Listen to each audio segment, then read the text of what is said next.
And he's also my very favorite poet. And so he's the genius behind all of this. Please give a big round of applause to Timothy Williams, everybody.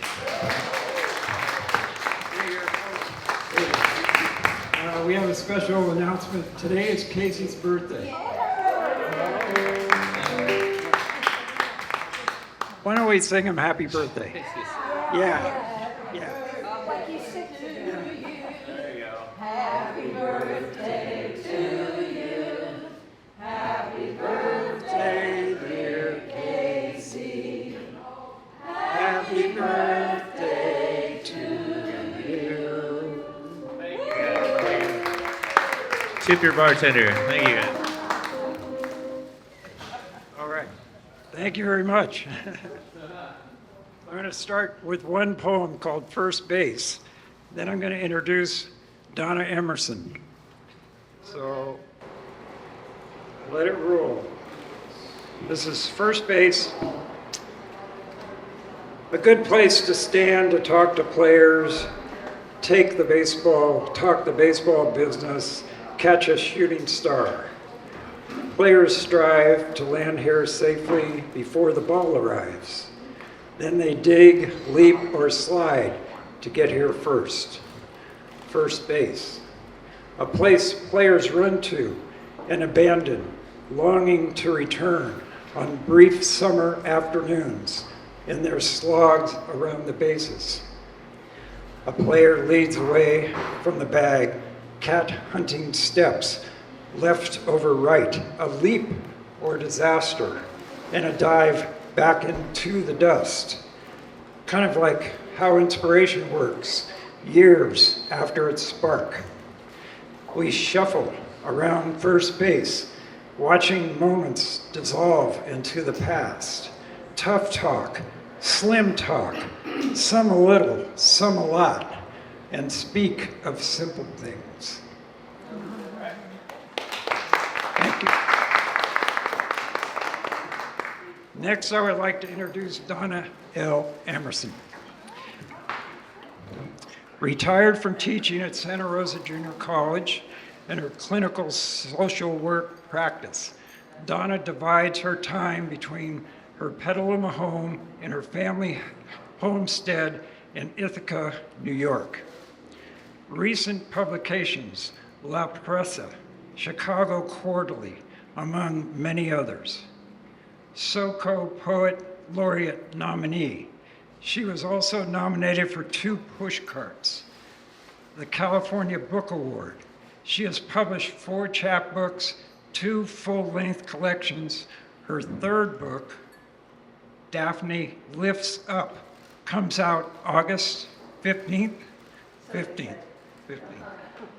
Okay. Editor and writer Susan Bono says, I love how Donna Emerson tells hard truth without bitterness. I am deeply impressed about the way the land itself comes alive in these poems. No matter how intellectual or wise she can be, she is so of this earth. I mean this as a compliment, the biggest compliment I know. Ladies and gentlemen, Donna Emerson. Can you hear my voice all right? Yeah. How nice to see so many people. And I know a lot of you.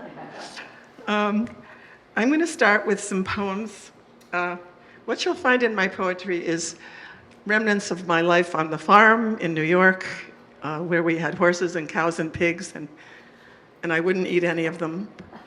My grandfather slaughtered them all. And cousins, 12 cousins, especially cousin Alan. Alan's in several poems that you'll hear. And just the life of a big family who all like each other mostly. And then also in between you'll hear stories about my family and my teaching at Santa Rosa Junior College, where Kay and I used to see each other. And a little bit from my private practice now and then. Not so sure there's many of those tonight, though. So I will start with a poem called Morning Ride. This is about going horseback riding in the early morning, just as it's getting light. Morning ride. This time we slipped out the screen door without slamming it. Dawn shivered our skin as we skipped to the barn. I wore shorts so I'd feel Jenny's girth. Alan rode the bay in front on the black and silver saddle. We pressed through oats, wheat, Queen Anne's lace, out to the pines where cold silence swallowed us. The horse's hooves made tiny brushing sounds on pine needles. My mare's breath before me, wreaths of white mist. We looked for long berries. Alan leaned to me, told me about babies, where they really come from. Fingering Jenny's mane, my stomach spun. We were riding ourselves, not grown up, but sniffing at it, high-stepping through woods where there was no trail.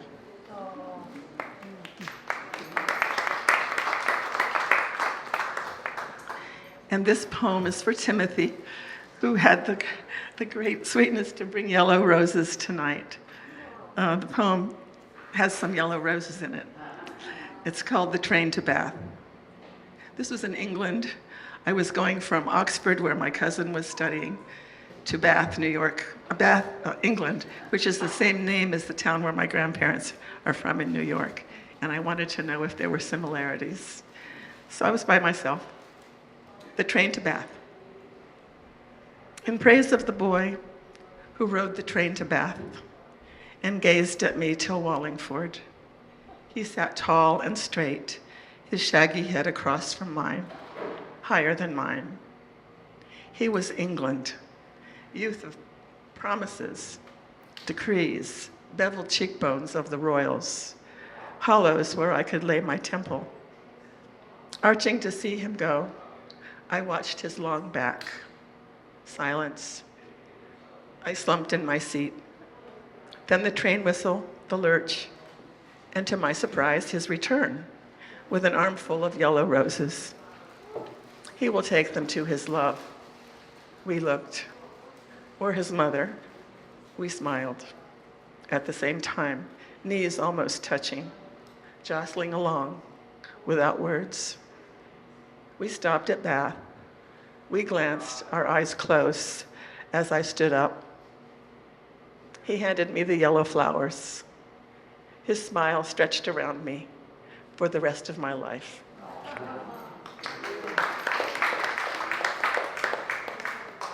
This is a poem about my daughter, who I had when I was 54 years old.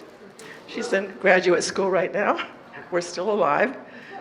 And this won a prize at the Allen Ginsberg Awards. I wrote the poem in 2 different times. The first half I wrote it when she was 5 in kindergarten. The second part I wrote 11 years later. So the poem is called First Day of Kindergarten and 11 Years Later. A blue bowl of lemons collect light, holds it on the table in front of her still wet tempera painting. My daughter's made a primary blue sea. Blustery waves fill up the torso of her canvas. Just enough room at the top for a red boat boasting a red sail, placed jauntily on the waves, with yellow birds flying in an unpainted sky. I've looked at this painting for 11 years. At times I see the deep ocean, the height of wave splash against the boat. At times I see how sturdy the red ship. At times I feel the wing flap of the 5 large water birds above. Of late, I see how free the birds, how unfinished the air in which they fly.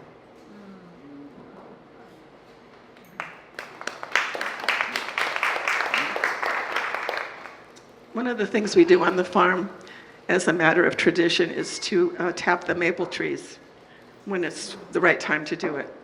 The right time is always in the early spring, usually in March, when you first see water under the ice on the road.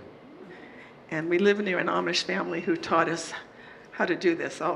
My family has always done it. I haven't done it until I was grown up. Vernal sap. We run with our pails to the sugar maples, marked last summer when leaves were easy to read, their crowns high and wide. Youngest daughter taps the spile in place amidst several versions of, ah, so clear sap drips out. Juliet finishes her work, hugs the tree, and names it eldest granddaughter. We discover an unexpected bush of sugar maples across the road from the original trees. Their seedlings blew straight across so that 9 young trees stand equidistant, most too young yet to tap. The gushing older tree by the old farmhouse we named Grandmother. Her bark thick, scarred, lumpy in spots, like a darned sock, holds a frozen bit of sap where a crevice sits vertically, waist high. Must have access to her heartwood. In a day, 15 trees are tapped, named, embraced for their beauty and their life force, given freely to us as long as we protect them from harm. As did my mother, uncles, grandparents, and great-grandparents over the last 200 years. This natural miracle marks the start of spring, when we see water flow for the first time under the ice on the road.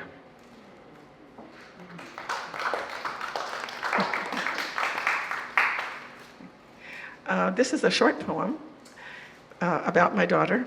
I wrote it when she was 4 weeks old. I think I was holding her and writing it at the same time. It's called Juliet Bell.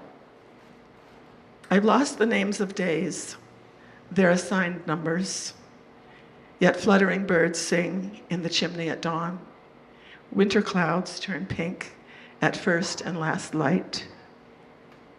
I live in the rhythm of new life, baby hunger and satiation, perched on my heart, latched on my breast.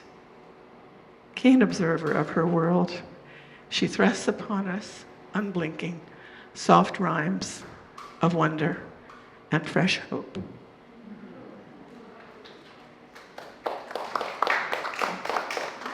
And then the last poem is from my college classroom. I taught in the psychology department and in the counseling department. And every year I was teaching a unit on self-esteem. So the poem is called Who Am I? Henry Louis Gates, Jr. says, we can't help where we're born or who we're born to. When we study self-esteem in my community college class, I ask students to bring an object to class that represents them. Many bring photographs or baby pictures of themselves, a baseball, ballet shoes. David, tall, who rarely speaks, goes to the front of the classroom, takes off his Land's End shirt, turning around to boast his full color tattoo of an eagle, wings spread wide, filling his entire back. I wondered what else he was going to take off. The class gasps in unison. I don't know who I am, but this eagle makes me feel alive. I can soar over everything. Aisha, whose father is an imam, reports she had to run to class today because white students pulled off her hijab, chasing her from the library, taunting, "Raghead, go back home." "Where is my home?" she asks, tears falling fast. When Andy Lopez, holding a plastic toy gun, was killed by police, African-American Jamala raises her hand, then almost whispers, "I bought one of those plastic guns for my son last Christmas. I nearly brought that today." A white student, Martha, said, "Why would you allow your child to be outside with one of those?" Jamala said, "All my son's friends in the neighborhood have them. They play guns." Half the class nods. My fellow college teachers say to avoid politics, religion, home life. How do you teach self-esteem if students can't talk? If you can't crawl through the clouds or underbrush of where they live and who they were born to?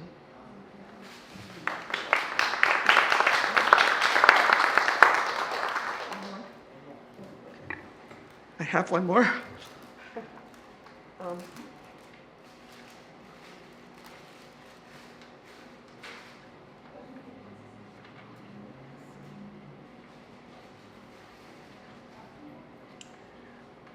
This rather short poem is about Mary Cassatt, the Impressionist painter, who I love.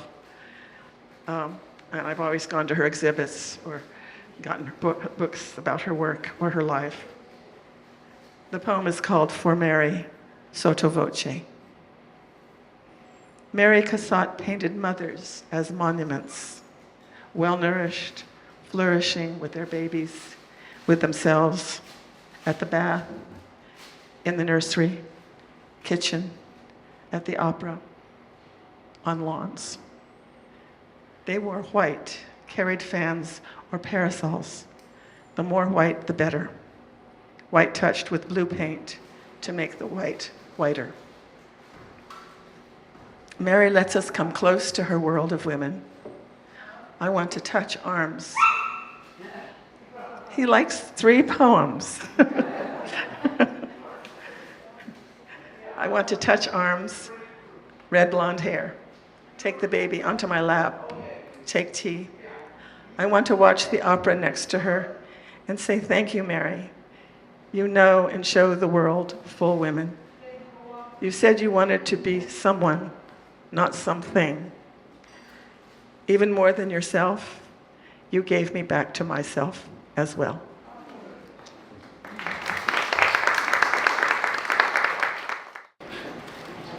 As an author of 24 books on food, as well as the winner of countless awards, including James Beard Award, Michele Jordan has been exploring the wonders of wine country, and especially Sonoma County food and wine, since long before it was recognized by the rest of the country as one of the great culinary treasure spots.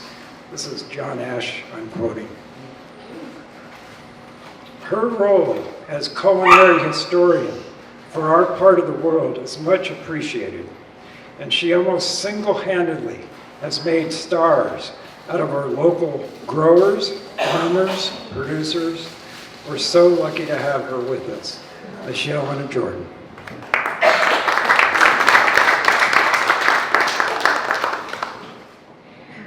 I'm going to open with a poem that I had been going to close with, and I think the reason will be obvious. I wrote this in 1983, and it was in a file of a lot of poems that I had written, and I couldn't find the file, but I had this one memorized. Unemployment. Today I wrote a bad check for kitty litter. It should perhaps be put into a file called What Goes Around Comes Around. One of the things that I've done as a writer, and probably long before, was I've fallen in love with the way that words look on a page. And when I'm writing, no matter what I'm composing, there's a very visual aspect to it. And this book, The Good Cookbook of Days, has what I call visual poems in it, and they're on the wall at the sitting room as well. And I'm going to read the very first one, and this is what it looks like. As you can see, the way it looks on a page is really important. And I've always wanted to write an entire cookbook, but editors, for the most part, don't have the sort of imagination that I do. A recipe for fall. Eat daily from August until the first winter storm. A loaf of good hearty bread, tomatoes fresh from the garden, and warm from the sun. The best extra virgin olive oil you can find, salt and pepper, a glass of red wine. Tear off a chunk of bread and place it in a hot oven. Slice the tomatoes into thick rounds and lay them on a plate. Drizzle with a little olive oil and a sprinkling of salt and pepper. Get the bread from the oven, pour olive oil over it, and then some salt and pepper. Take your bread, tomatoes, and glass of wine outside or to the nearest westward window and watch the light change.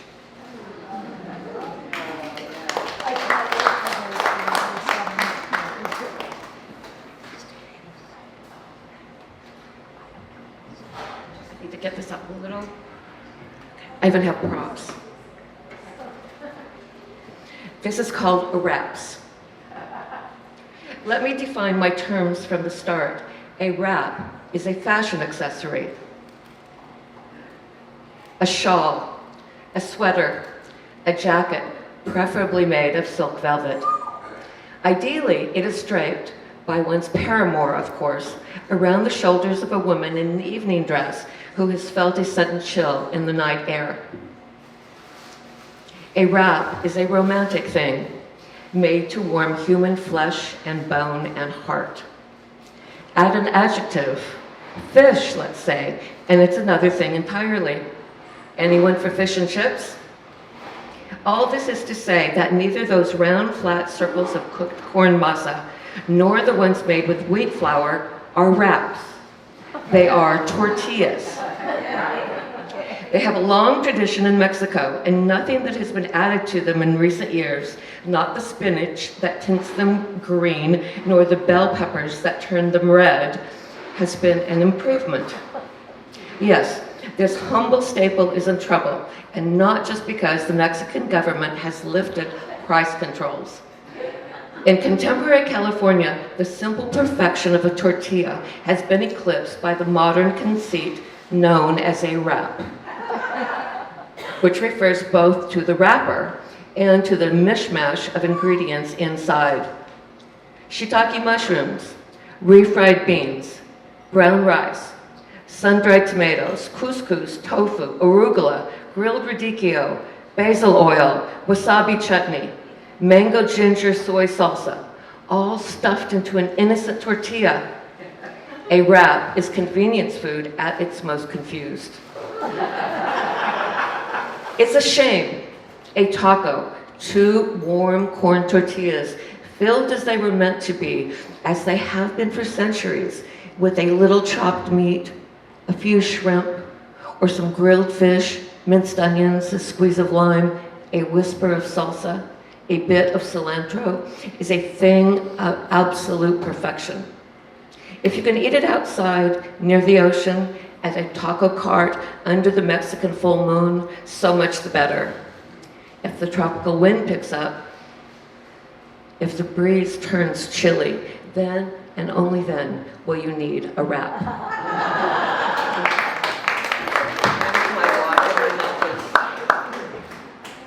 Timothy, could you maybe hand me my water that's right there next to my wine? My mouth is very, very dry.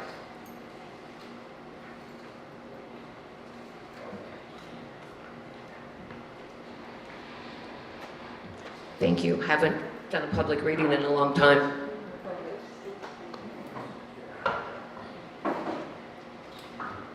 This is sort of notorious. It got me censored by KQED. I was writing Perspectives, which was, I don't know if it's still on, but I had been anointed a regular, which meant I could have one 2-minute essay on once a month.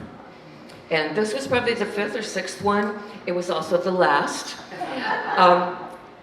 More by my choice than by theirs, but I just sort of lost interest. It's called Spring Fever. Food and sex have been linked since the earliest of times. How could it be otherwise? Hunger of one sort or another keeps us going, not only as individuals, but as a race. The world is a constant sensual invitation, if only we will allow ourselves to see it. I recall a moment at a new restaurant that took me by surprise. It was spring, and Max fed me from his plate, offering a morsel of sautéed foie gras with a Bing cherry. It melted voluptuously in my mouth, the flavors and textures mingling. The cherry itself, so good, it was more like the idea of a cherry, a pure cherry thought form brought to life, God's being cherry made manifest. A tiny bit of juice ran down my chin. Max reached across the table and wiped it off with his finger, the first touch between us. I nearly fainted. The air shimmered, and the night moved slowly to its delicious conclusion. And now it's spring again. The air is fragrant, heavy with promise, and an inevitable sense of harvest. Perhaps you're asking yourself, what foods are sexy? That's easy. Anything that tastes good. Anything that slips all silky and wet over the tongue, like a ripe, fragrant pear. Anything one must bite, like a hot dog at a ball game. Anything one must chew. Anything one licks or sucks, like a root beer popsicle after a long bike ride. Anything with thin skin that upon breaking releases its sweet juices like an apricot. Anything in a shell that, opening, releases its salty liquor like an oyster or a mussel or a clam. Anything with a thick skin that holds a surprise like a black fig torn open with your fingers. Anything warmed by the sun like a silky tomato just plucked from the vine. Anything that glows like a ripe plum or a glass of red wine held up to the sun. Anything that fits the curve of your palm like a peach or a white nectarine. Anything that makes you sweat like too many hot chilies in your favorite salsa. Anything pouring into anything else. Anything white and creamy like homemade mayonnaise or French vanilla ice cream. Anything that sparkles like champagne. Anything naturally sweet and sticky like honey from a comb. Anything that someone you love feeds you, especially outside. Anything at all that you can't get enough of, like tiny white alpine strawberries. What was KQED thinking?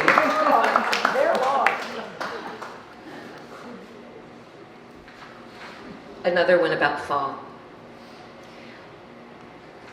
And I should say that writing for the Sonoma County Independent, first the paper, later Bohemian, and now the North Bay Bohemian, was a writer's dream. I had the most wonderful editor, and he let me get away with so much. After I left the Independent, I had to sneak things in. I would drop in a word here and there with my first columns with the Press Democrat. I expanded it to a sentence and then a paragraph. And I'd wait until I either got a lecture from whoever my editor was at the moment, or I would read it and notice, oh, they cut that part out. So I think of myself as sort of the sneaky poet. I slip what I can in to the things that actually make some money. So this was one of several columns I wrote about fall. And more than any column, any feature, any book I ever wrote, Bobby, be quiet. I'm running out of popcorn. This topic, the light of fall, engendered more comments than anything I've ever written. And this one I wrote in 2004. I woke up this morning and absolutely everything was different.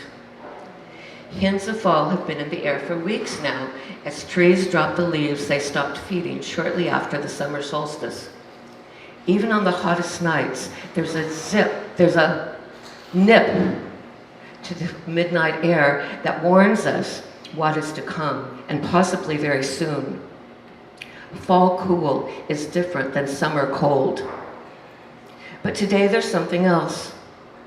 Something more, something less, something subtle but unmistakable. There is an aroma, an atavistic scent that is nearly palpable and that holds the very essence of autumn.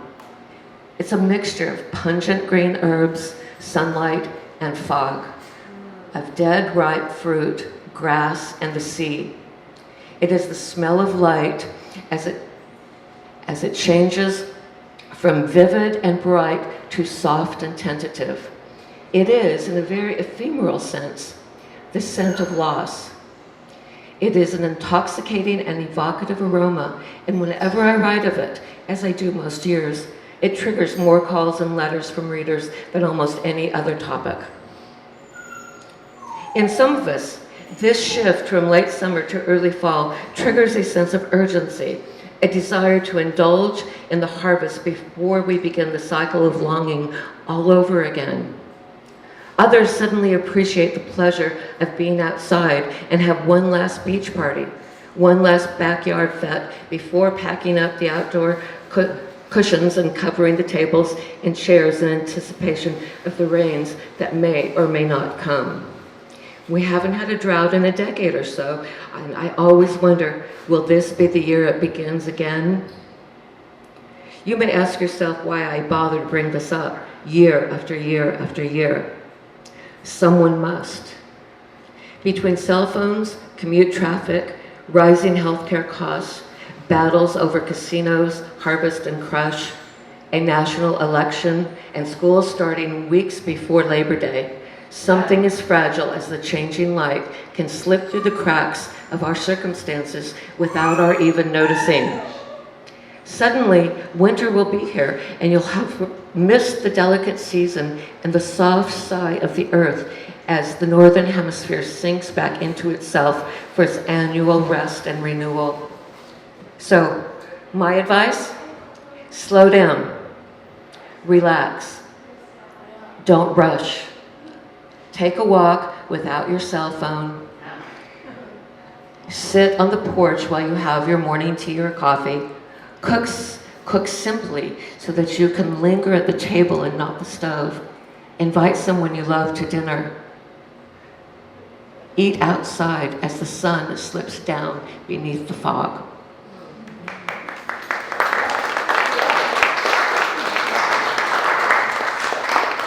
That's my first round. Thank you very much. Okay. I'm very happy to announce our next guest. I met Dave Setter on Doug Jane's midday show on KRCB. Doug brought poets in to share their work in April, National Poetry Month. I found myself sitting next to Dave. We have never met. We read a poem, he read a poem, I read a poem, and I noticed he was getting happier and happier and happier. So we hooked up, as they say, outside, and here he is. I was fascinated to learn that Dave was an environmental engineer and worked for the EPA for 32 years. He is a poet, translator, and nature writer.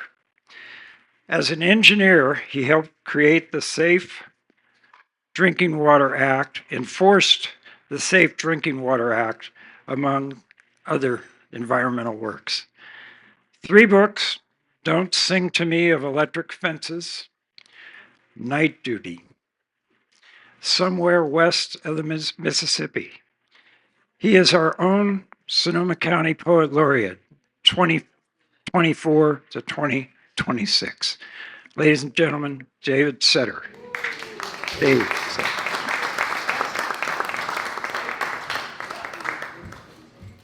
Yeah, Timothy, that was an Earth Day session with Doug Jane. That was fun. That's a beautiful venue. My first time here. Anybody else first time here? Yeah. Well, all right. Creating new customers, and this is I'm interested in some of the comedy and some of the rap coming up. So the first poem I'm going to read is from "Don't Sing to Me of Electric Fences." It seems to me I kind of have been titling my books a little bit like the titles of Western movies, because we got Somewhere West of the Mississippi also. But you might notice I'm wearing a Bruce Springsteen shirt. There's been a lot of dialogue in the press and back and forth about, Bruce Springsteen and the man who would be king. And I've written a poem, kind of a Bruce Springsteen poem, and it's called Jungle Land's Empty Sky. Tank nearly empty. I park the sedan and walk the empty boardwalk back to where the Atlantic Ocean talks, but never hears my questions. She and I would walk here in winter, our faces stinging red. I'd like to ask a few questions about the wrong turns I've taken, singing myself to sleep, singing a Springsteen song, knowing the fortune teller in the song was real, and that giant Exxon sign. We were young, and it seemed she and I could see all the way across America. Something reassuring in the way the billboards repeated our story of all-night diners and rented beds. That was before Exxon Valdez, the spill, a time when Americans didn't mind serving mint juleps from drink glasses etched with corporate logos, bought for the price of a fill-up. Some of us took Asbury Park in our songs and fled west. Tramps. Some of us never came back until now, finding it hard to sleep, gasoline stations blazing at every off-ramp. I gave myself away for the price of a fill-up, but I came back to look into the oracle of Manhattan's skyline, only to find pieces missing and no giant Exxon sign in Asbury Park. So that's a post-9/11 poem. And it's important. So among the things I'm doing as poet laureate is teaching workshops, and some of the workshops I've been doing are on documentary poetry. And so a poem like that, I think it's important to remember the things that happened and pass them on and not forget. So and I've had a lot of great students who are writing fantastic documentary poems, and some of you are already writing them, so good for you. All right, I'm going to lighten the mood a little bit. So somewhere west of the Mississippi, I want to read a poem about childhood. Trying to connect with childhood, as we all try to do maybe at my time of life. This one is entitled A Letter to Lost Relatives. How old was I? 5? Old enough for the adults to jokingly treat me as a grown-up. Little man, they said, what would you like to drink?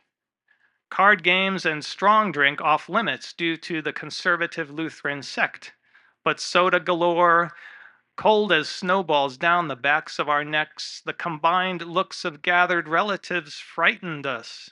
We waded into Itasca Lake, source of the mighty Mississippi River, at the family reunion immeasurably deep with lawn chairs, casseroles, conversations. The gentle course of Midwestern humor ran in our relatives' veins, or maybe it was the taciturn Norse genealogy. What I remember is Uncle X handing me a bottle of Mountain Dew soda pop, and soon I was off and running. Skittery as sunlight through the pines, taken like a kite on my own invisible string, I saw then that flight might be possible from that sharp rock shore where, scattered in folding chairs, 100 adults served neon jello casseroles from massive bowls.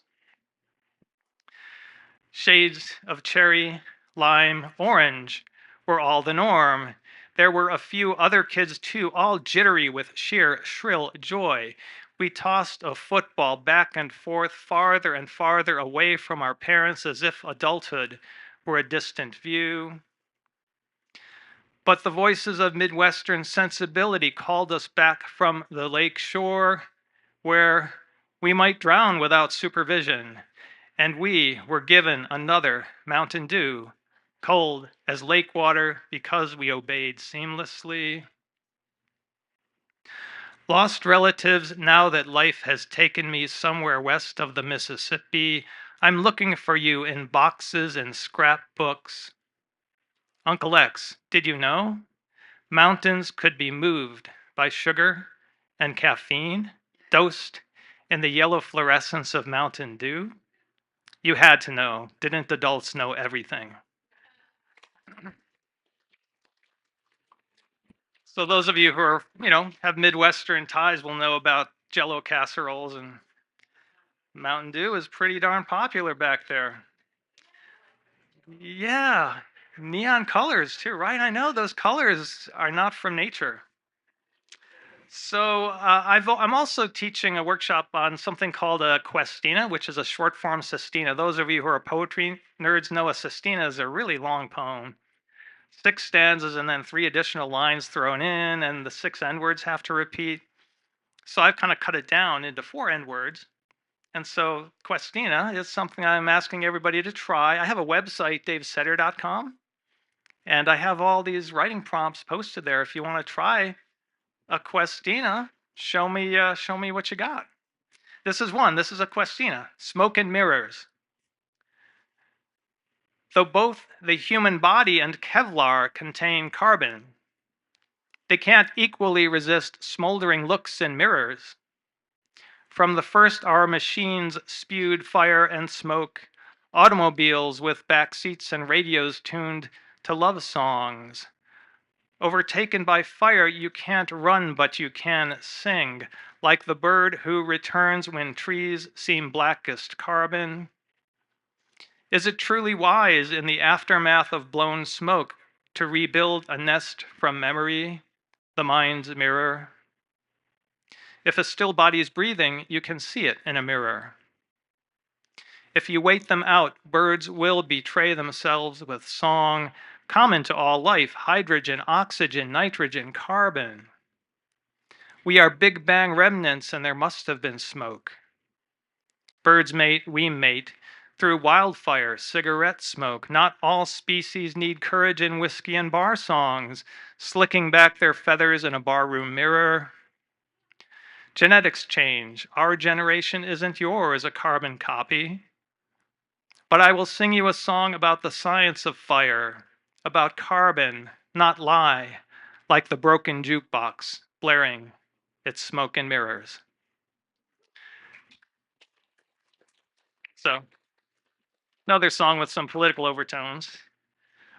So I'm going to finish this set with a poem that's going to kind of foreshadow the second set. I want to read a long poem in my second set called Godzilla versus an Octopus of Ice. It's a long poem about climate change, set in several different sections. It was inspired by Marianne Moore, who wrote a poem about Mount Rainier 100 years ago. It's just past the 100-year anniversary. And as part of my master's thesis at Dominican University, I decided to write a poem in that format, but about climate change. But this is not that poem. This poem will kind of foreshadow the style, though. It's a very similar idea. And you might tell from the title, Movie Icon versus Styrofoam Cup. King Kong's eyes catch the pure glimmer of a styrofoam cup in the jungle, and he's smitten. The surface squeaks slightly when rubbed, sounding like a captive pet or ravished bride. It wouldn't take much for Kong to crush a styrofoam cup, his strong grip triggered by a twitchy eye, maybe a little itchy or teary from wildfires consuming his homeland.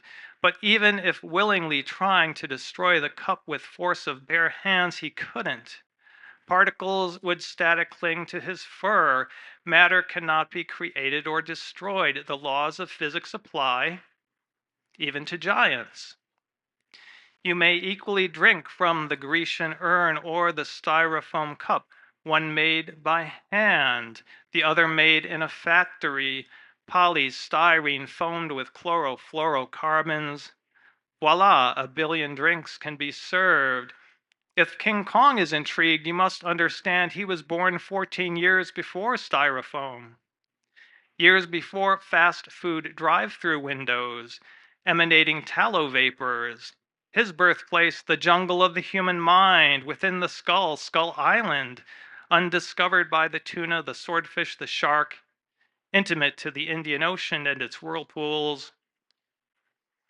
Even as we fill the vessel of the mind with book and movie recommendations, we fill the ocean with styrofoam cups, all the while enjoying purity of beverage, uniformity of container, only unseemly when seen among banana peels and old car batteries, among trash. If Kong crushes one cup, there will always be another. Kong stares out across the ocean, waiting, while fallow lies the field of styrofoam cups, littered where vendors sell lemonade by the seashore. Great. Awesome. Welcome back to the second half of our show.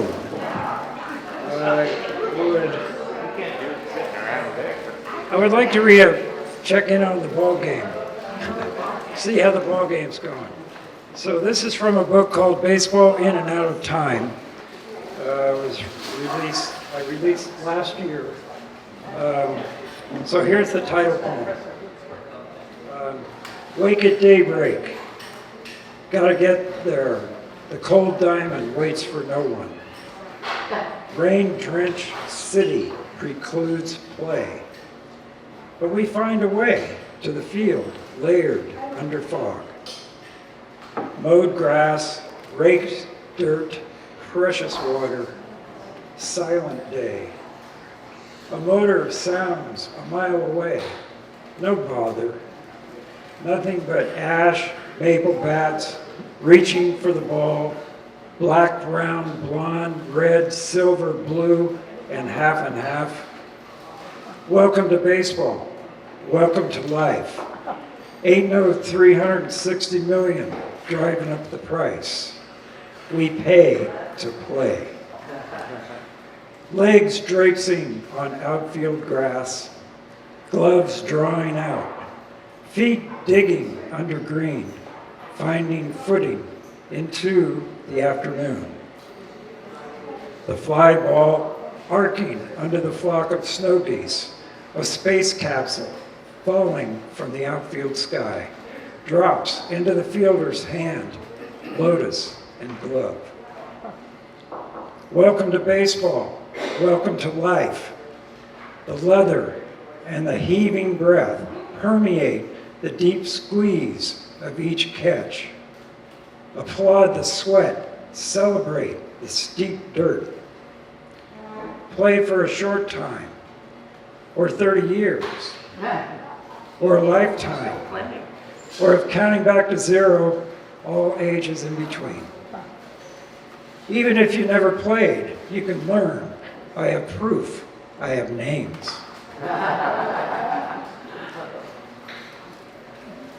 The rookies, the ones who take their turn at bat, like arriving immigrants, the changing of the guards, and the leader of the snow geese long haul are always welcome.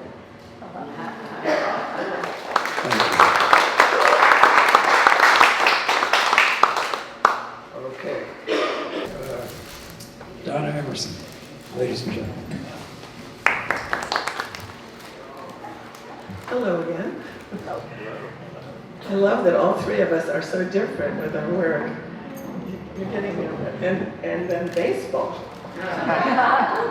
My grandson is playing baseball for the first time, and he's falling in love with it. It's the first thing he's ever been in love with.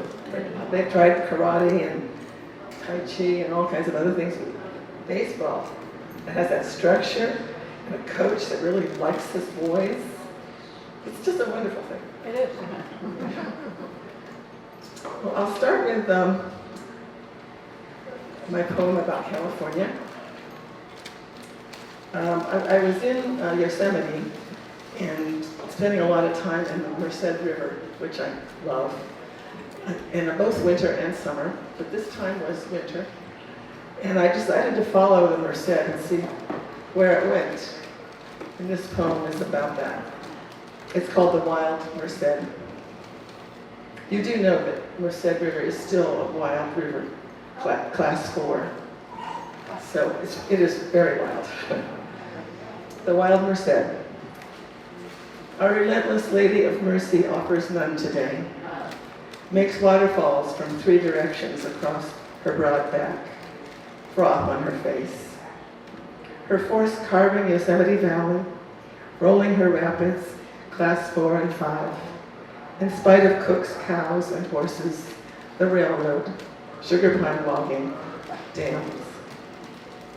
I lose track of her down the 1,000-foot drop in Mariposa, to Mariposa. Lost in the highway's descent, I don't see her veer north until I feel the prick of winter almonds near Planeta.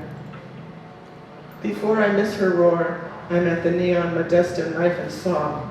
She slides noiselessly under my feet on her way to San Pablo Bay. Like ladder rungs from Route 49, the Merced, Tuolumne, McKelney, and Stanislaus meet the wide San Joaquin, pushing their lives to the sea, long before the orchards with their white painted trunks, before the first people, before the people who conquered those people, before gold, the sprawl of Modesto, Turloc's blinding lights. California, easy to lose, bound with rivers.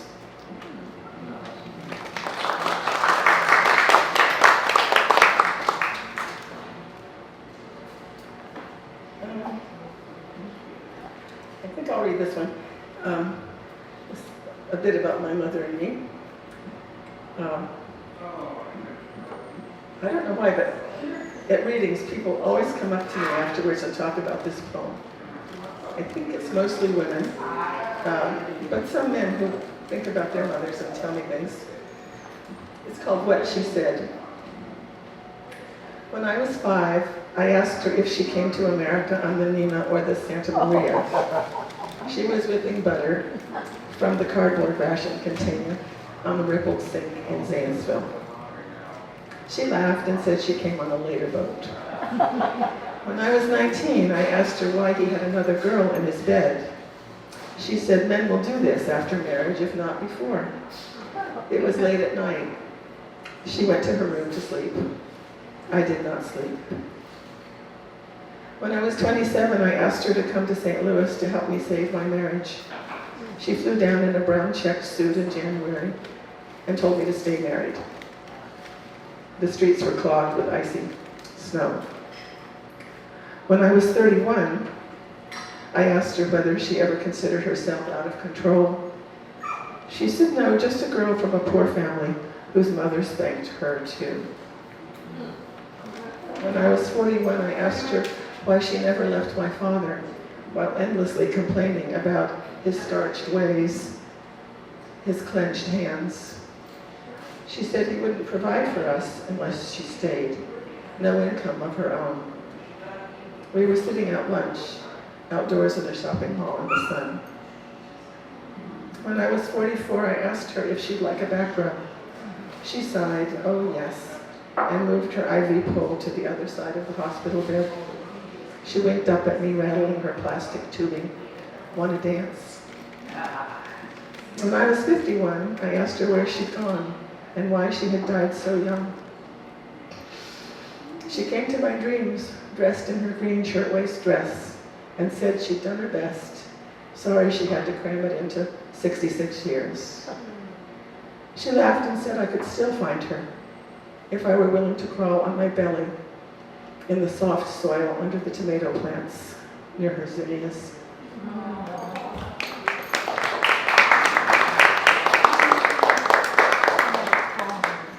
This is a poem about my grandfather and the farm. I was the oldest daughter grandchild. Alan was a little older, the boy, but he was always teaching me things.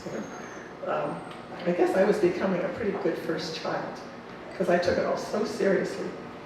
This one is called Beside the Well, and it is the lead poem from my second book, Beside the Well. After we fenced Jenny's pasture, Grandpa called me under the northern spy apple tree.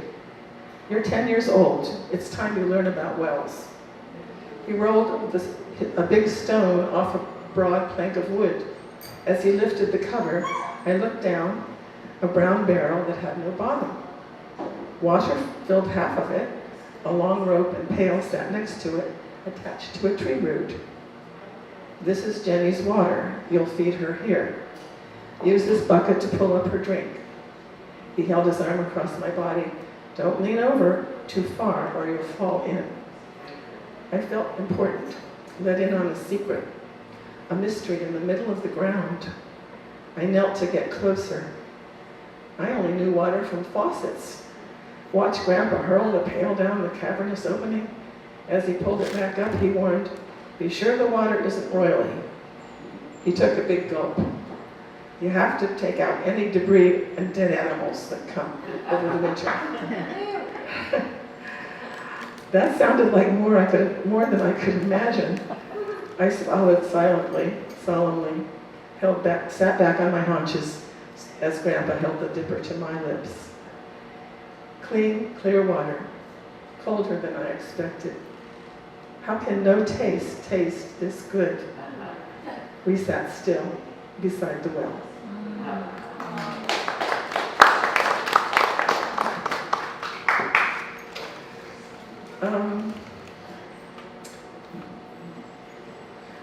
This poem is about, I'm going to start now. This is a poem about Nelson Mandela and a good friend of mine, or so I thought, Bonnie Rogers. The poem is called Nelson and Bonnie. When I think of Nelson Mandela, I see Bonnie Rogers sitting next to me in McIntyre School's 2nd grade. Her face the color of strong coffee with a splash of cream, smiling bigger than the Susquehanna. Her freckles on his nose, the freckles on her nose just like his. She taught me to suck my arm on the inside of my elbow. It made a red mark. You'll both get cancer, her grandma said. I took her home from school, where my mother wouldn't speak to me the entire afternoon, snapped at us both in the kitchen, wouldn't look at me except with hard slate eyes like the witch in Snow White. When Bonnie left, Mother smacked me down and told me never to bring that pickaninny here again. Why? Because she's poor. We're poor too. I told Bonnie the next day that my mother wouldn't let her come home with me anymore. Bonnie and her cousin Irene called me a fool. When Nelson Mandela got out of prison and stood with his arms outstretched around all of Africa, I hoped Bonnie was watching. And when he died last week, I imagined we both were crying for all the people who didn't get to know each other. Sorry. I don't know what. You heard the last line? Okay.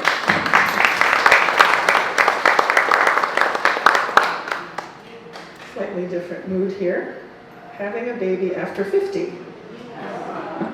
Don't do it. Her name will be Maya. Your health.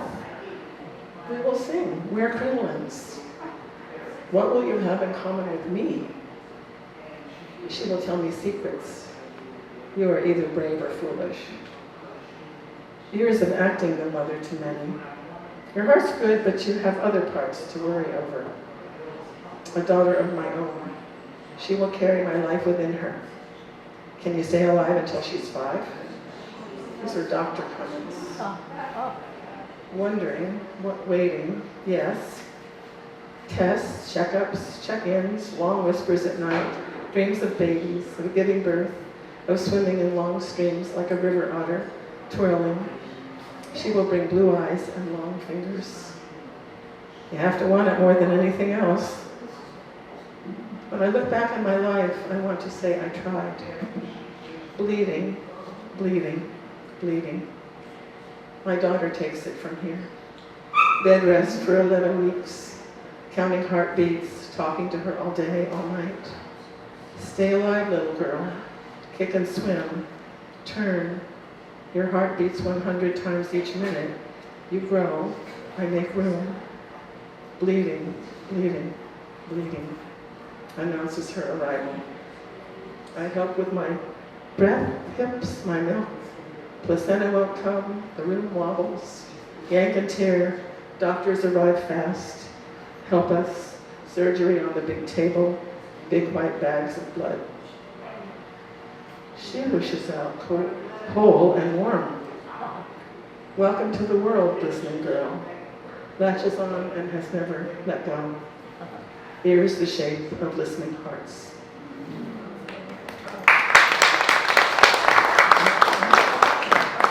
Sorry, yeah, it's raining.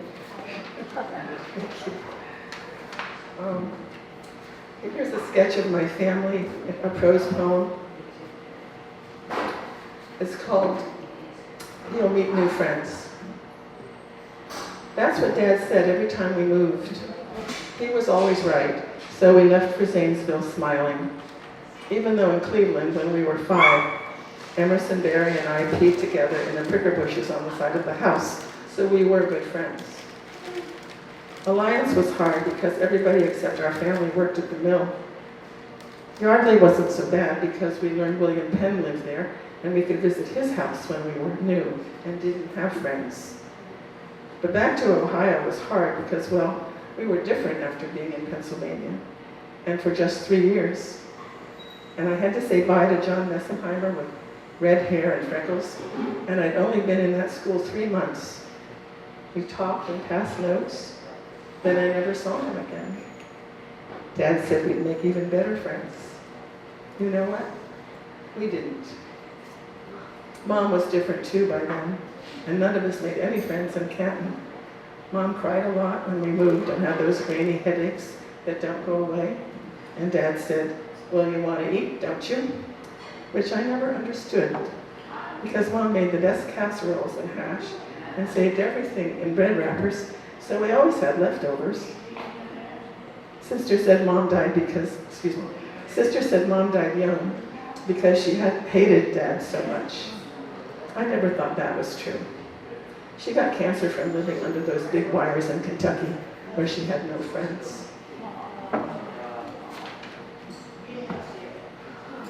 Well, are you wanting us to go longer than? Okay.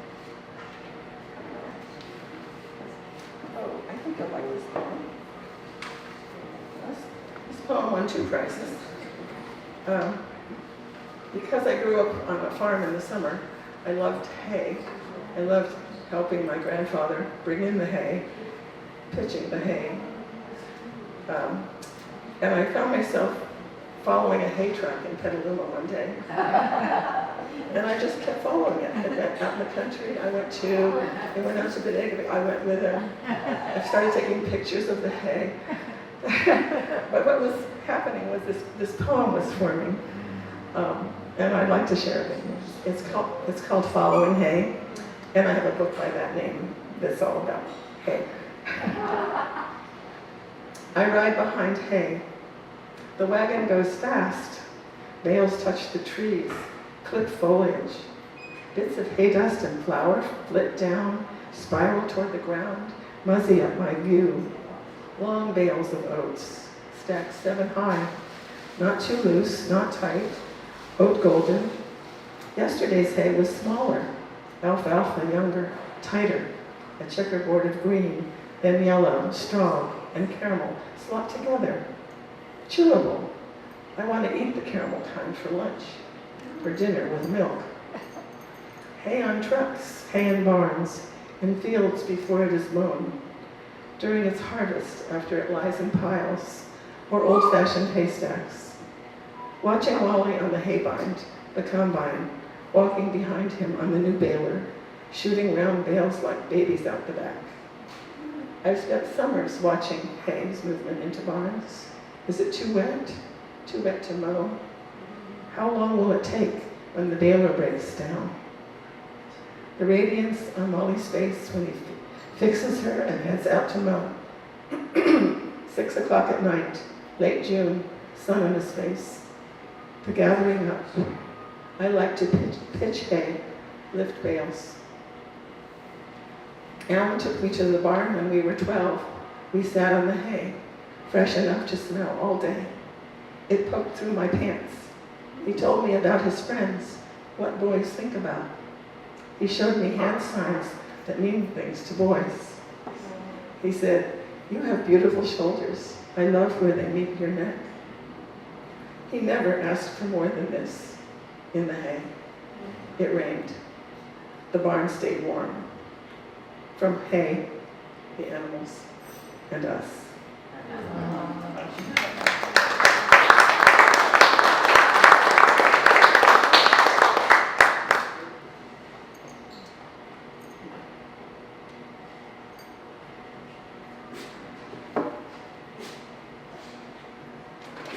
This is a poem about my medical social work.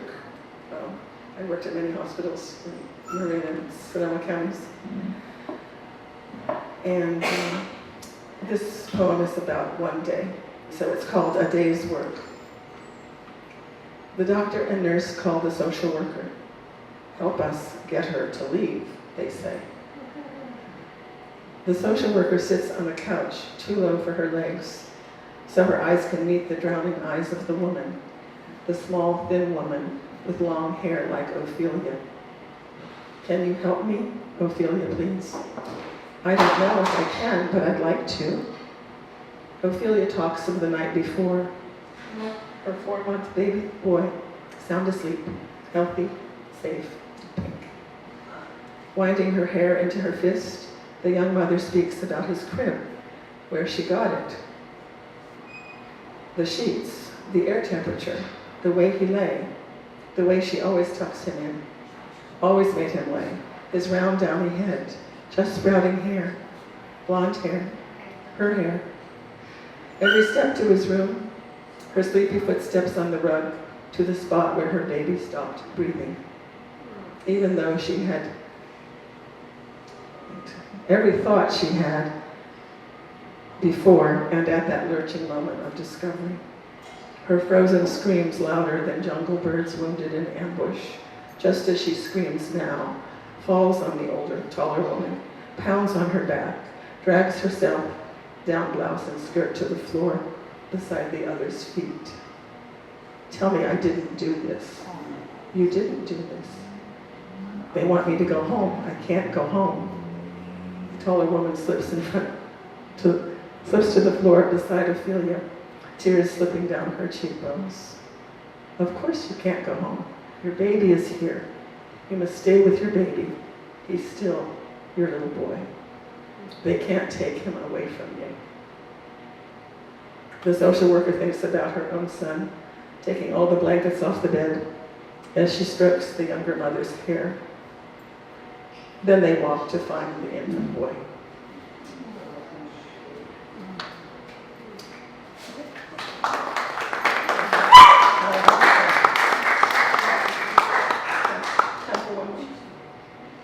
I don't want to end with that one.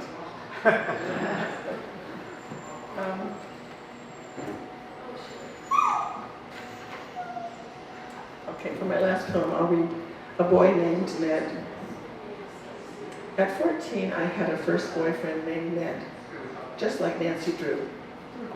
He smiled at me and called me after school. We talked for an hour on the telephone, or until his mother or baseball called him away. He was a good baseball player. He had a lovely rounded head with ample brown hair and eyes that looked into forever. I was part of forever. He gave me his ring. It was big and heavy.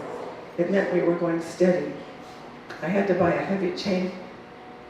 Excuse me, I have these feelings about these poems. I had to buy a heavy enough chain to hold it, costing more than my allowance. After a few weeks, I wondered. Ned didn't talk as much as before, and his dance was a slow walk that made my hip hurt. I liked when we played 52 Switch at Judy's party. Spin the bottle was exciting, but I was glad it was dark. Last week in my daughter's sociology class, I learned modern dating rituals exist so you don't have to commit. Perhaps I knew that at 14 and gave the ring back to Ned. George had asked me to be his partner in all the dances, even the polka at the 8th grade dance. Ned soon dated Ellen, and they got married 5 years later. They moved toward forever. I went to California. 40 years later, Ellen died. Complications of diabetes. Ned called me yesterday about his brain cancer. I think he called me because I knew about not forever. He called me honey. I told him I remembered everything.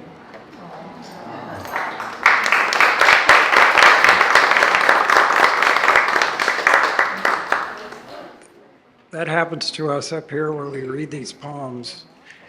We spend hours on these poems, mostly in isolation. Sometimes we can read them to a friend or a line here, a line there, but they often come from mixtures of, often there's pain there. And what happens when we're reading, reciting, and it comes up? Well, the solution is let it be, let it come up, because that's the force, that's the drive, that's the ambition that comes along with it. And so, pain, tears, reflections, all welcome here. So, Michele and Jordan.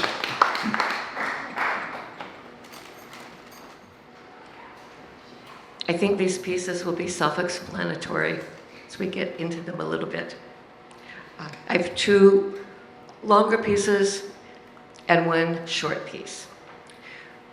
The first one I think of as sort of a prose poem within a prose poem. It's called Mustard Love. People who know this state, including what is now generally called wine country, understand that California gold refers at least as much to the brown hills of summertime as it does to the gold found in the Sierra Nevada. Sometimes, in a drought year, those brown hills last year-round, and when the drought stretches over years, you can completely forget the lush green abundance of El Nino years, when much of the wine country floods. Those of us who live through the droughts welcome the wet years, no matter how much havoc they wreak. Few things are worse than thirst that goes unquenched. In the spring of 1992, California was in its 6th year of drought. January was dry. February brought no rain. In March, each day was bright and harsh. Thirst prevailed in all of us and in everything. In the fields and hills that were the dry gold of summer already, and the deer who came down towards the towns and cities to find food and water, and the streams and creeks that had slowed to a trickle or less. We were all very, very thirsty. And then in early April, late rains came, glorious torrents that drenched the dry soil, germinating seeds that had long lain dormant. The rains were not enough to ease the drought. Those would come the next year. But they were sufficient to awaken the sleeping mustard, a hardy seed that can drowse within the soil for 100 years, awaiting the proper conditions. The mustard that bloomed soon after was the most beautiful, most abundant any of us had seen in years. Every piece of undeveloped land seemed covered in vivid yellow. Mustard was woven between grapevines like gold stitches on a patchwork quilt. It stretched over the vast open spaces between the towns and cities of Sonoma County. It covered the low, lush hills of Alexander Valley in a profusion of golden blossoms. The hardy yellow flowers pushed through cracks in sidewalks and cement. It was a glorious, dizzying display, and it was through this golden turmoil that I drove to see my friend, MFK Fisher. With her vocal cords stilled by illness, Mary Frances could no longer converse. So during my visits, I often read to her. To capture the spirit of this warm day with mustard covering the hills around us, I brought along my story, Mustard Love. It was my first Sonoma County spring, I read to my friend. I lived in the low hills east of Petaluma and drove daily through the back roads to Sonoma State University. There were no developments in Lakeville then, no Sears Point Raceway, no shopping centers or luxury homes, no vineyards or wineries, not much except a ramshackle resort from the 1960s, 2 thick stretches of eucalyptus trees, and sweeping gilded fields of mustard. I remember that first spring so vividly for 2 reasons. My car had broken down, and I was in love. Stranded 8 miles from the nearest store, even farther from a bus, 2 small children to get to preschool, daily classes at the university, and, you might say, drunk with love. For 1 week, a new friend drove to my little Lakeville cottage in her rickety red Volkswagen Beetle and picked me up at 7 a.m. As she drove the back roads, I stared dreamily out the window, my face pressed close to the pane, a bright yellow fever stretched out over the land. I would close my eyes, feel the morning sun warm my face, and linger over images of a first kiss. I remember it now as if I had been in a trance, and I think perhaps I was. One of my most vividly sensual memories is of that long, slow week in the passenger seat, the cool window pane, the warm sun, the voluptuous mustard, the anticipation of the particular slope of his shoulders, and the pale green light of his eyes awaiting me on campus.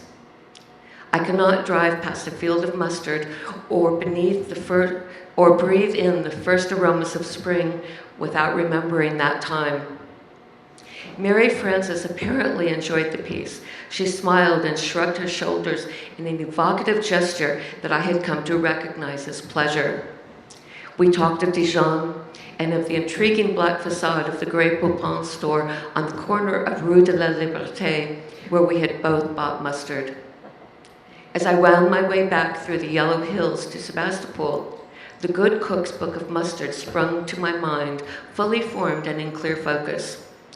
Once its publication was secured, I told Mary Frances of the project, of how I conceived of it that day when we read the mustard story, of how together we had evoked so vividly my memories of France in the spring and the tastes and smells of Dijon.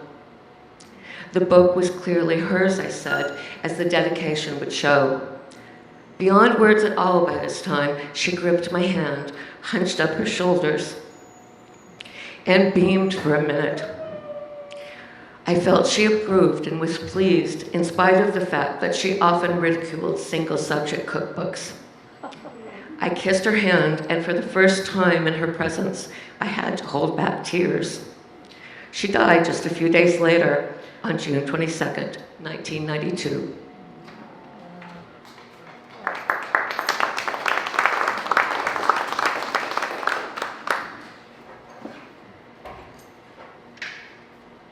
And now, another recipe. A recipe for spring. First, you must find really good strawberries, small and sweet as they can be. Sprinkle the strawberries with a little granulated sugar and set them in a cool place for an hour or two. Mix 2 cups of fromage blanc with a tablespoon or 2 of sugar, a teaspoon of pure vanilla extract, a teaspoon of grated fresh ginger, a tablespoon of finely minced candied ginger, a tablespoon of fresh lemon juice, and a teaspoon of grated lemon zest. Taste and add sugar until it's just right. Sprinkle a tablespoon or 2 of your favorite balsamic vinegar, I was young, over the strawberries and add a few turns of black pepper. Toss it gently to combine the vinegar with the berries' natural juices. Spoon the cheese into the center of a beautiful platter and surround it with the strawberries. Eat it slowly, outside in the gentle spring sun, accompanied by the best champagne you can afford.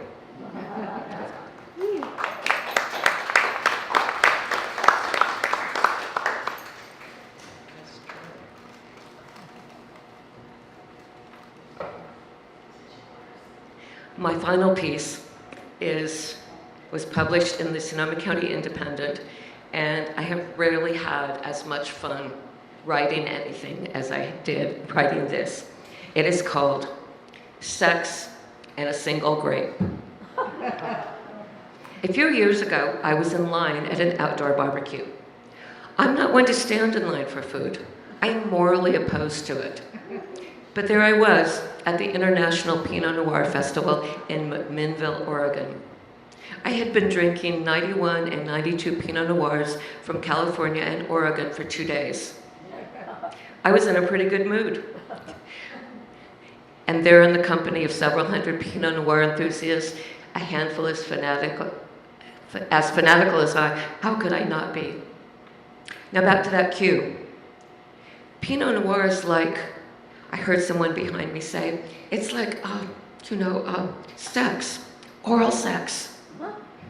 Such analogies abound about this sassy viticultural temptress as I began to realize my personal passion was shared by hundreds of salivating connoisseurs who think of Pinot Noir as not so much the ultimate wine experience, but as the ultimate experience. A few weeks later, I spotted an attractive book on a high shelf at Cody's Books. The Heartbreak Grape, spine read.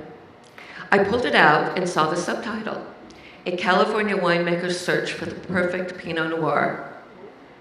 I flushed as a flood of emotions ripped through me, the thrill of discovery, of anticipation, a hint of jealousy, a ripple of embarrassment. I felt like I'd been caught. Such is the dark, subterranean pull of Pinot Noir. It wasn't long before I was immersed in a tale of glorious obsession, a story of the provocative grape that has enchanted winemakers for centuries. Whence its power, its mystique? Heartbreak grape? Whose heart? How broken? How won in the first place? In southern Florida a few weeks earlier, I attended a workshop by Randall Graham of Bonnie Doon Winery. He spikes his stream of consciousness narration with comments like, "Friends don't let friends drink Chardonnay," and interrupts himself constantly, careening recklessly toward that outrageous story, that flamboyant observation, this contrary opinion, taking his audience on a wild ride. When he said he began his career with an ultimately tragic longing to make Pinot Noir, I perked right up, eager to hear his take on what I had already taken as my enological paramour. Midway through his discussion of chemistry, he said certain wines share molecular similarities with human sex pheromones. In fact, he declared, Pinot Noir is all human sex pheromones. How could his comments not set me thinking? If Pinot Noir is all sex pheromones, just what is Pinot Noir sex like? Beaujolais, all fruitiness and light, is obviously safe sex. Zinfandel, a reckless affair you know you'll regret in the morning. Fun now and then, but neither wise nor possible as a steady diet. Cabernet Sauvignon is a much older man, charming, but he takes himself so seriously and always insists on being in control. Merlot is one of those rare, perfect matches, Paul Newman and Joanne Woodward, William and Catherine Blake, D.H. and Frida Lawrence. But Pinot Noir, that you understand entirely. Pinot Noir is the best sex you've ever had.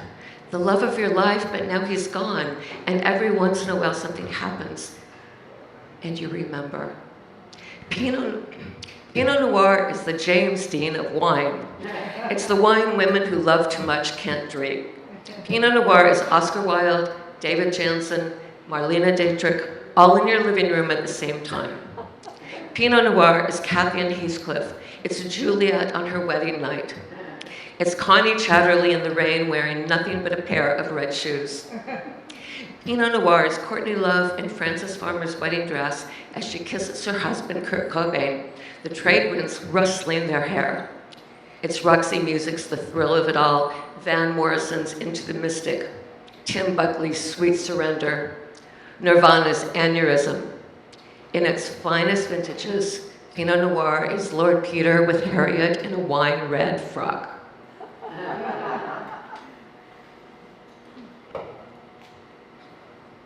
But Pinot Noir, that you understand entirely.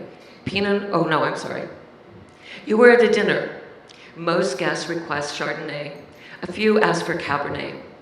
You've requested Pinot Noir, and a quiet man at the end of the table requests the same. Rocchioli Reserve Pinot Noir, West Block, 1991. He looks at you and winks, and later that night when you walk to your car, he's watching you. But now, a smile appears when he takes his first taste. His eyes are open, but his look is unfocused, far away. He's thinking of other things, or perhaps nothing at all, while the wine resonates.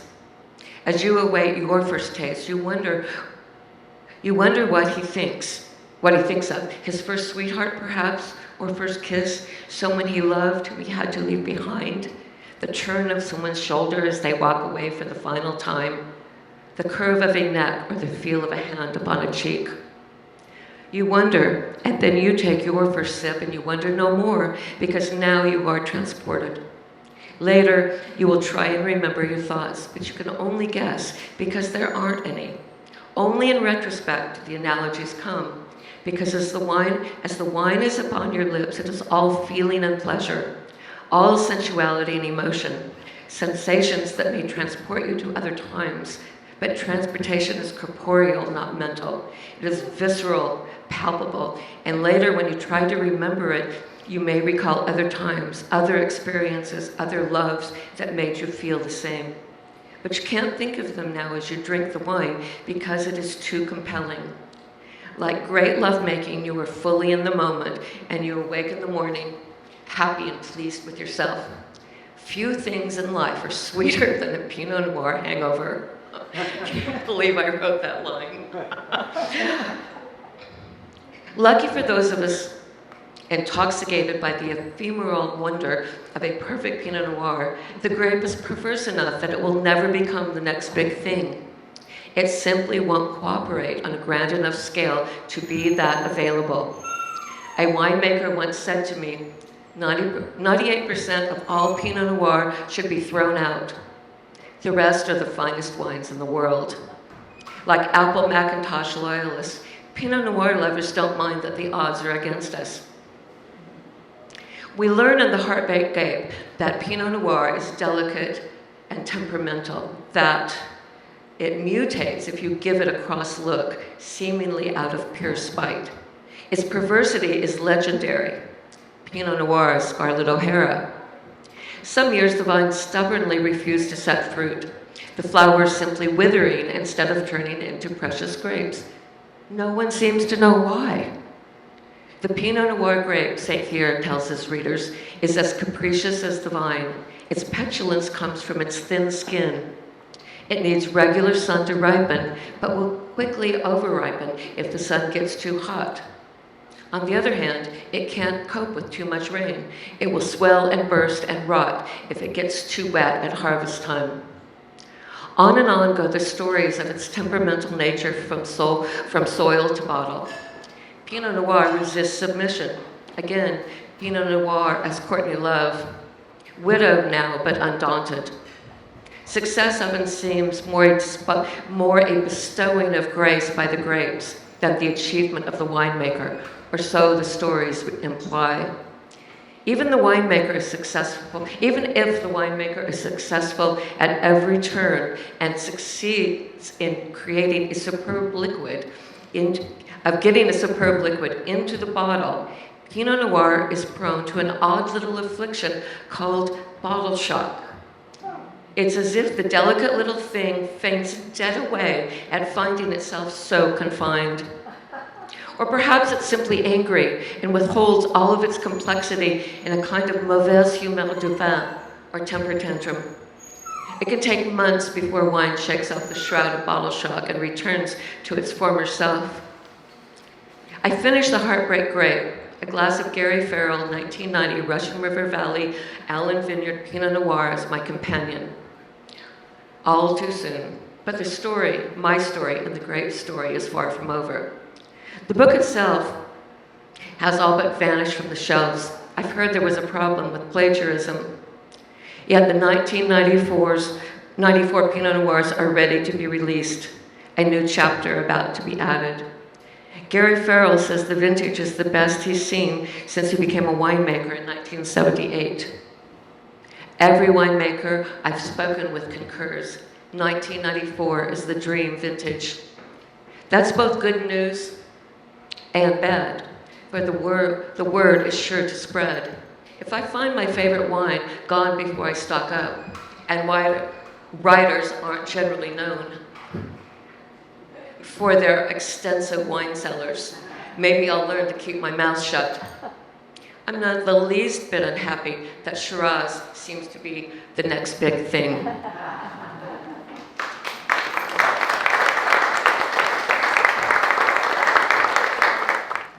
So this has been fantastic. So thanks so much to Barrel Proof Lounge for giving us this fabulous venue. Thanks for my readers. Timothy, you've been a gracious host, and I like to bring us all home with a long poem. It's called Godzilla versus an Octopus of Ice. It's been adapted from a poem in my book, Don't Sing to Me of Electric Fences. That poem was called Climate Change versus Mount Rainier. The reason I didn't call it Godzilla in the book was that Godzilla is trademarked by Toho Corporation, and they like to sue people for using Godzilla. And I missed an opportunity. If I were sued by Toho Corporation as a poet, that would be the best publicity ever, right? So I missed my opportunity. So here's a second opportunity if anybody from Toho Films is looking. Godzilla versus an Octopus of Ice. Okay. This is in scenes. Scene 1, Fukushima Bay, Japan. A nuclear power plant fails. An amniotic sac of radiation feeds Godzilla's birth water. Oceanic currents carry cesium-134 to Tacoma, USA. The scientist tries to translate into numbers what the Pacific bluefin tuna already knows. Radioactive isotopes are etched into its bones. Radiation is our human signature, and now carbon dioxide. From the mountains to the prairies to the oceans white with styrofoam, drawn to the purple mountain majesty of Mount Rainier, tourists arrive in great numbers on jet trails of carbon dioxide. Codependent on gasoline-powered sedans, Camrys, Civic, Corolla, Accord, Altima, Sentra, all common to North America. The Ford Pinto, long since extinct. Scene 2, SeaTac Airport to Mount Rainier. The Park Service named Rainier's glacier an octopus of ice. Its arms dangle down the mountain's talus slopes. If you hear a nasal whistling call, the rock is alive. A pika appears, rabbit-like, thick-set, 6 to 8 inches, no tail, ears round. The pika likes snow and ice, and the octopus has lost 25% of its snow and ice since Marianne Moore, the poet, slept in paradise at the foot of the mountain 100 years ago and adopted the octopus with a poem. Scene 3, Paradise Inn, Mount Rainier National Park. They paved Paradise, put up a parking lot, and today I arrive at a paradox. Summer snow falling. A polar vortex drives everyone into the lobby, headroom for elephants. Timbers support each other above a forest of people. Once upon a time, after many winters of drifting snow, the inn began to slowly slide downhill. Its massive cedar beams fit together without nails. The octopus is alive, and the inn is alive, both in motion. Despite the falling snow, the octopus retreats. The pika also retreats. The wildflowers retreat. The next generation will need to climb higher to find aster alpine, aster cascade, broadleaf lupin, dwarf lupin, Jeffrey's shooting star, low Jacob's ladder. Science is closing the window. Children, make snowmen while you can. Scene 4, Mount Rainier. The name's non-native. Some would say invasive. The Puyallup tribe says, restore the name Tiswak. But the locals say, Rainier is in our beer. It's on our license plates. If the mountain tried to name itself, would it say pyroxene, andesite, lava, say tough breccia, volcanic sandstone, silrock, gabbro, diorite? Ice is being driven out of this geology. European settlers claimed the first successful ascent of Rainier. They were accompanied by a Native American guide who, as they climbed, warned them, don't go. Scene 5, above paradise. Asked what causes the octopus to retreat, will we say the human race in its dominion over the fish of the sea, over the fowl in the air, over the cattle, and over all this earth? Some may say Godzilla has returned with superheated breath, sleepless in a warming ocean, or sleepless because we need a scapegoat, someone to blame when the disasters of Zilla proportions arrive. The TV pundit says global warming's a hoax, just when you think you're free of the old ways of the father. Don't it always seem to go? Playing on the car radio, the octopus suddenly appears in view. In the parking lot, the car waits for ignition. All right, 2 more scenes to go. Scene 6, Odo Island, Japan. Uh-oh, you okay?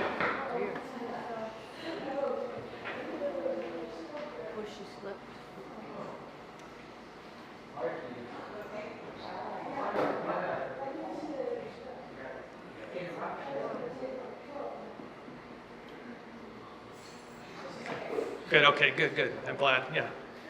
Okay.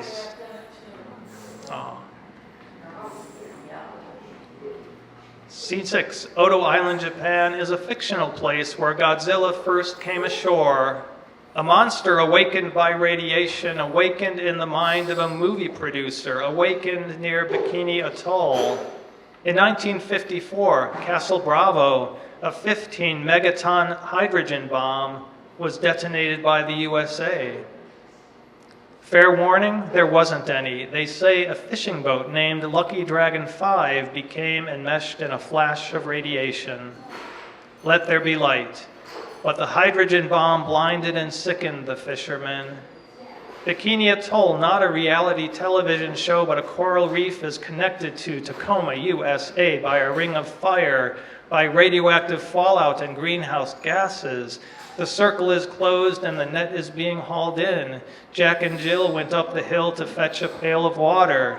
Jack said global warming's a hoax. Jane said climate Zilla. Final scene, paradise. Life in the balance. A monster storm of Zilla proportions might make landfall and melt this octopus of ice. It's a superheated ocean, and there's no rest for our monsters. Dear science, who will translate our predicament to the reader of school books and business documents? Marianne Moore slept here and translated the mountain into a poem. Will America's only aquatic songbird, the water ouzel, stop singing when Rainier sheds the octopus, causing a waterfall of rock, feather, and fur? At least the end would be quick, the waitress says. Will we say Godzilla killed the octopus? Am I like Godzilla? Are you, like Godzilla, attracted to light? Rainier struck by alpenglow. Is science a trick of light? The sun having set but still broadcasting onto the peak, gold, lavender, peach. Who will record in data or verse the last hottest sunset on record? Or fruit, most delicious just before it rots? Pleasure so ripe it runs sweetly down the chin. This has been an act of translation.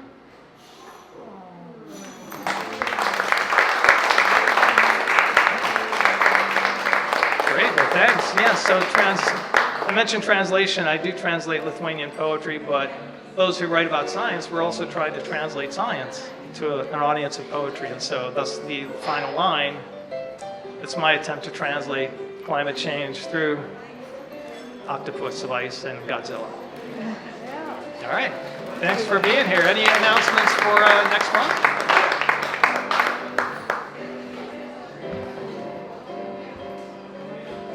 Okay.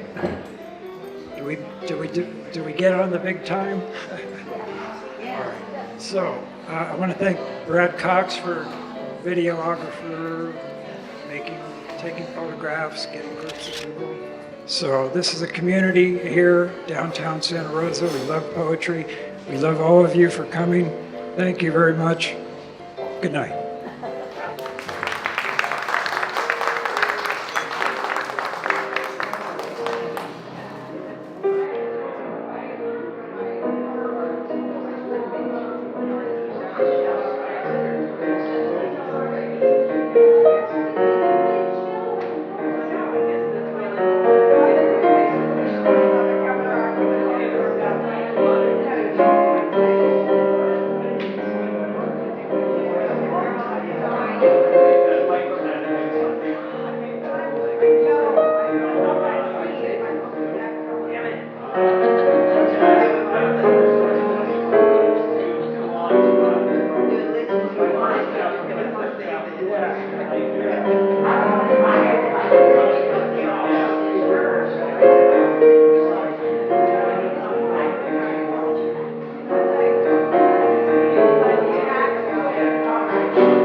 everybody.